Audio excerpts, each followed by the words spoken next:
Praise Lord. सभी प्रियो को आज 26 फरवरी 2025 के इस लघु और आत्मिक मनन में मैं आप सबको जय मसीह की कहता हूं।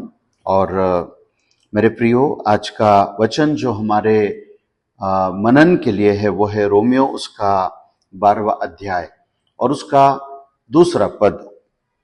और यहाँ परमेश्वर का वचन कहता है कि इस संसार के सदृश न बनो, परंतु तुम्हारे मन के नए हो जाने से तुम्हारा चाल चलन भी बदलता चला जाए। इस संसार के सदृश न बनो।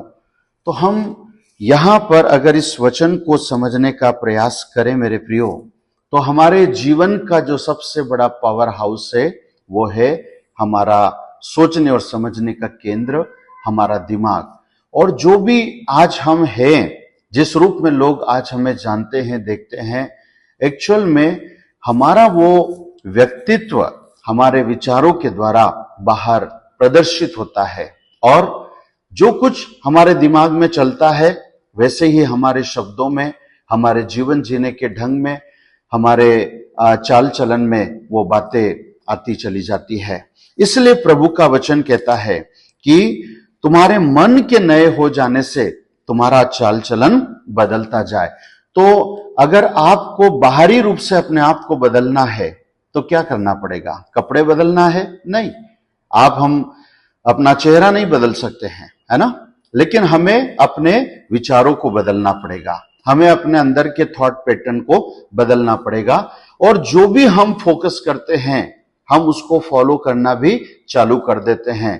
तो हमें यह विचार करना है कि हम अपने जीवन के अंदर क्या चीज पर फोकस करते हैं, क्या चीज हमारे अंदर चलता रहता है। और मैं एक उदाहरण आपके सामने रखना चाहता हूं। आज हम सब मोबाइल तो चलाते हैं और कोई भी चीज हम गूगल पे सर्च करते हैं।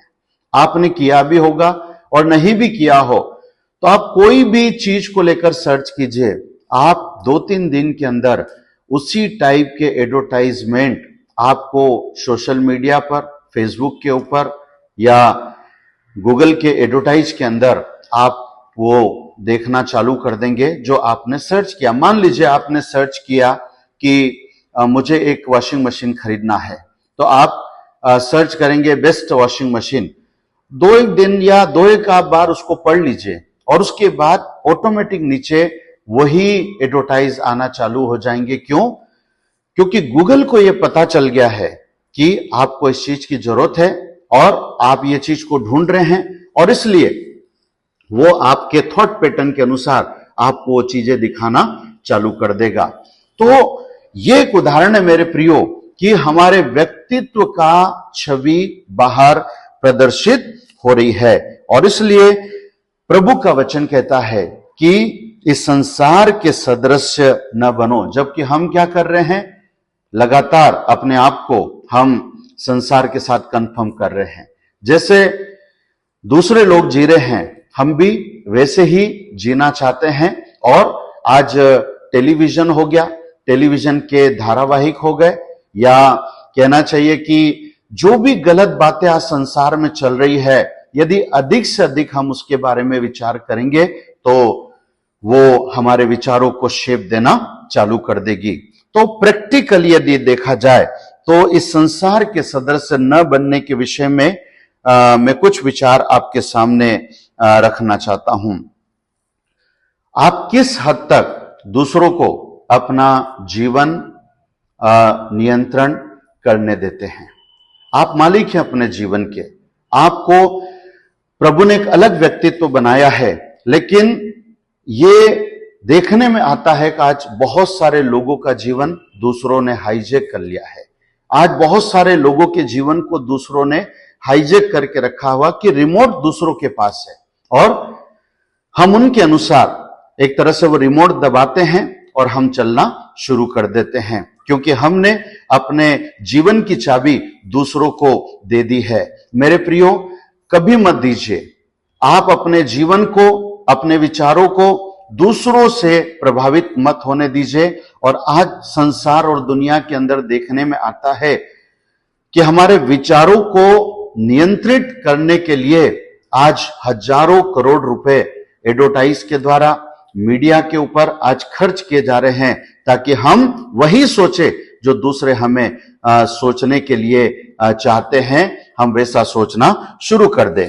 दूसरी बात मेरे प्रियो, देखने में आता है कि हम कई बार दूसरों को कॉपी करना चालू कर देते हैं।